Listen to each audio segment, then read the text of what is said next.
Hello friends, आप सभी कैसे हैं। आई होप आप लोग अच्छे होंगे और स्वस्थ होंगे और मस्त होंगे। तो आज का मैं कुछ सुविचार बोलना चाहूँगी। हमें हमेशा अपने जीवन में एक बड़ा लक्ष्य रखना चाहिए। यदि हम अपने जीवन में एक बड़ा लक्ष्य रखते हैं तो हमें छोटी मोटी चीज़ें तो यूं ही मिल जाती है। ये बड़ा लक्ष्य और बड़ी सोच दूसरों के लिए नहीं, हमें खुद के लिए रखनी चाहिए। हमें दूसरों को दिखाने के लिए नहीं, कोई काम नहीं करना चाहिए और खुद को बेहतर बनाने के लिए करना चाहिए, ना कि दूसरों को दिखाने के लिए, अपने आप को बढ़ाने के लिए, ना कि दूसरों को बढ़ाने के लिए। हमें अपने आप में एक परिभाषित करना है, ना कि दूसरों को देख कर के परिभाषित करना है। खुद अपने अंदर को झाँको, आपको क्या करना है और आपको किस तरह से तैयार होना है। तो इस प्रकार से आप एक जाने माने व्यक्ति बन सकते हैं। तो इन्हीं बातों के साथ मैं अपना ब्लॉग स्टार्ट करती हूँ। नमस्कार, प्रणाम, सत श्री अकाल, आदाब, वड़कम। मैं हूं ममता और आप सभी का स्वागत है आपके अपने YouTube चैनल ममता फैक्ट्स ऑल वीडियो में। तो आप लोग कैसे हैं? आई होप आप लोग अच्छे होंगे। तो आज का मेरा ब्लॉग स्टार्ट होता है यहीं पे और बातों बातों में मैं बहुत काम कर चुकी हूँ और आप लोग भी, आई होप आप लोग भी कर चुके होंगे। तो आप लोग सोच रहे होंगे कि पंडित जी क्यों आए, तो मैं बता दूं, हमारे घर पे पूर्णिमा जब होती है तो हम लोग खुद करते नहीं हैं। हमारे घर पे पंडित जी आते हैं पूजा करने के लिए और वही मतलब पूजा करके और चले जाते हैं। सारे घर पे दिए जलाते हैं और अगरबत्ती जलाते हैं और फिर पूजा करके वो चले जाते हैं। और फिर हम लोग वीडियो कर रहे थे तो वो पंडित जी बहुत हंस भी रहे थे, क्योंकि हम लोग वीडियो कर रहे थे, क्योंकि हम ही नहीं बल्कि बच्चे लोग भी कर रहे थे वीडियो। तो बच्चे लोग को भी देख करके पंडित जी बहुत हंस के बोल रहे थे कि हाँ हाँ कर लो वीडियो। तो फिर अच्छा भी लग रहा था और हम लोग मस्ती भी कर रहे थे पंडित जी के साथ। फिर उसके बाद मैं आई अपने छत पे, तो मैंने सारा काम भी कर लिया था और पोछा वोछा भी लगा लिए थे, हम लोग पूरा क्लीन कर लिए थे घर को। तो फिर छत पे आए तो पोछा लगाने के लिए, तो देखिए रूम में बहुत आम का स्मेल आ रहा था। तो मुझे याद आया कि अगले वीक में बहुत बारिश होने की वजह से फिर सारे आम बहुत सारे गिर चुके थे। तो बगल वाली आंटी थी, सो हम लोग को बहुत सारा आम भी थी, तो वही मैं चावल में डाल दी थी। तो बहुत ज़्यादा पक चुका था और बहुत सारे हम लोग खा भी चुके थे। तो बहुत ज़्यादा टेस्टी था, जैसे कि आम पेड़ पर से आम गिरता उस टाइप का लग रहा था। तो बहुत मज़ेदार लग रहा था खाने में। अगर आप लोग के पास भी आम हो तो आप लोग भी ऐसा ही ट्राई कीजिएगा, आप लोग को भी बहुत मज़ा आएगा खाने में और अच्छा भी लगेगा। फिर बातों बातों में तो बहुत सारे काम भी हो चुके हैं। उधर हम लोग ने खाना भी खा करके रेडी हो चुके हैं। फिर उसके बाद मम्मी जी है, सो इधर हम लोग का राशन का सामान आए हुए 1 वीक हो चुका था। तो मिला नहीं था सामान, मतलब हम लोग मिलाए नहीं थे पर्ची में, क्योंकि कौन सामान छूटा या फिर बढ़ा। क्योंकि कभी कभी ऐसा होता है कि हम एक्स्ट्रा भी आ जाता है या कभी कभी ऐसा होता है कि कम भी आ जाता है। तो फिर मम्मी जी हमको बोल रही थी मिलाने के लिए, पर हमको टाइम ही नहीं मिल रहा था, तो इसीलिए मैं नहीं मिला पाई। तो आज अभी मेरा देवर ट्यूशन से आए थे, मतलब अभी, और मेरा देवर का दोस्त भी आया हुआ था।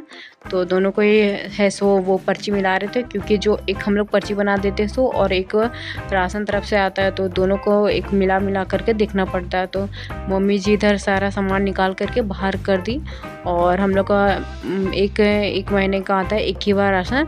और क्योंकि बार बार सामान लाने में, दुकान में जाने में अच्छा नहीं लगता है, एक ही बार हम लोग सारा सामान मंगवा लेते हैं और फिर यूज करते रहते हैं। बार बार जाने में, सामान लेने में अच्छा भी नहीं लगता है। तो मेरे देवर है, तो सामान को पेपर मिला रहा था और सारे देख रहा था कि कौन प्रोडक्ट घटा है या बढ़ा है। तो वही देख रहा था कि मतलब क्या है कि नहीं है सो।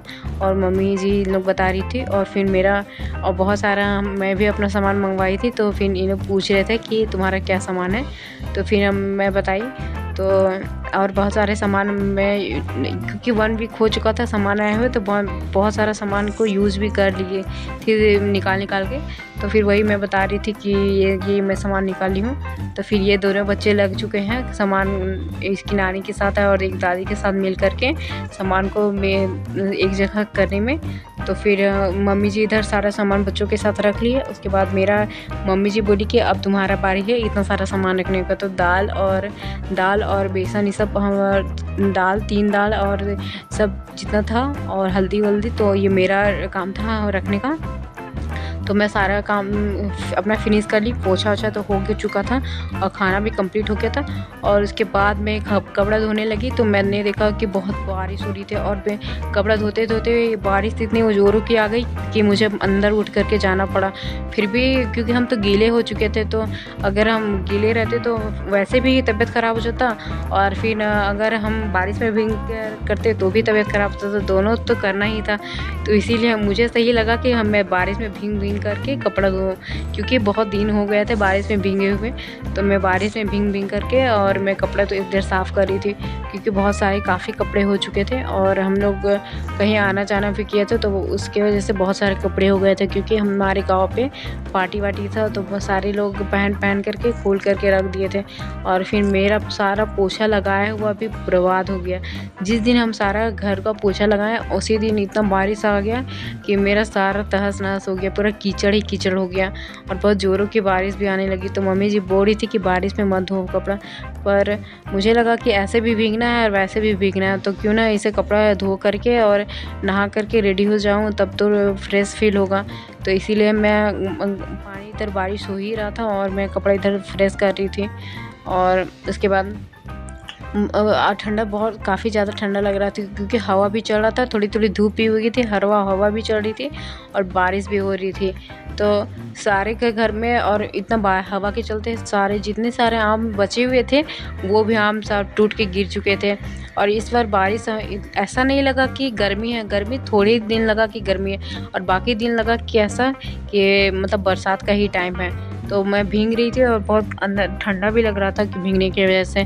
तो मैं सोची कि इन लोग इस कपड़े को पूरा फिनिश करने के बाद ही मैं अब सारा कुछ काम करूँगी। तो उसके बाद मैं धो ही रही थी कि मेरी जो बहन की बेटी है वो मेरे वीडियो कर दे रही थी, बोली कि दो मौसी हम तुम्हारा कपड़ा धो रही है तो बना देंगे वीडियो, क्योंकि तुम भीग रही है, मैं हम लोग को बनाती है तो मैं तुम्हारा बना दूँगी। तो उन लोग बना दे रही थी। तो अभी बहुत दुख की बात है, क्योंकि वो उन लोग चली गई है तो अच्छा नहीं लग रहा है घर में, और मतलब कि सब अभी अपने अपने घर पे चले गए हैं तो अच्छा भी नहीं लग रहा था।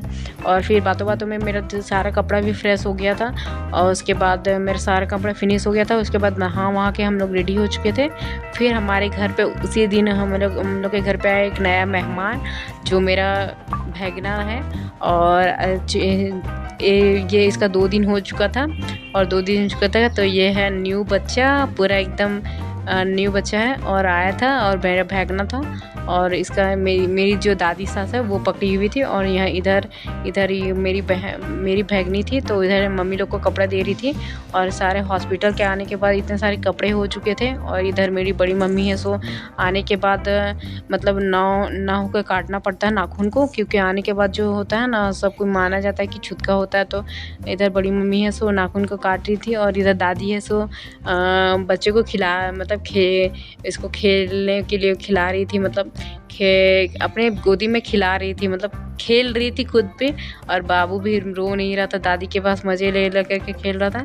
और इसकी बहन थी सो मैं छोटा था, सो उसकी बहन है सो चॉकलेट आने के लिए गई डेयरी मिल्क। तो डेयरी मिल्क तो खाता नहीं है, तो वो दादी से डांट भी सुना कि डेयरी मिल्क इसे नहीं खिलाना है। तो दादी बहुत हंस भी रही थी कि हम लोग को वीडियो, क्योंकि दादी को पता था कि हम लोग को वीडियो कर रहे हैं। तो ये न्यू बेबी आया था और अभी इसका मात्र 4 दिन ही हुआ था इसका आए हुए। 4 दिन वो हॉस्पिटल में रहा, ये 5वां दिन घर पे आया और बहुत क्यूट भी लग रहा था, बहुत मस्त भी बेबी था। तो दादी बोल रही थी कि मतलब इसको इतना छोटा है कि छूने में हमको भी डर लग रहा है। तो दादी लोग तो बच्चों को रखने में तो एक्सपीरियंस और एक्सपर्ट होती है। तो इधर बाबू कितना प्यारा बाबू लग रहा था और बहुत अच्छा भी लग रहा था छूने में। तो इधर मेरी बहन की बेटी का विदाई हो चुका है और ये कपड़े वपड़े पहन करके और ये पोज दे रही है, क्योंकि इसका टाइम हो चुका है बेचारी आ जाने का। और इसको जाने का मन भी नहीं कर रहा था, क्योंकि ये काफ़ी हम लोग के पास मस्ती कर चुकी थी।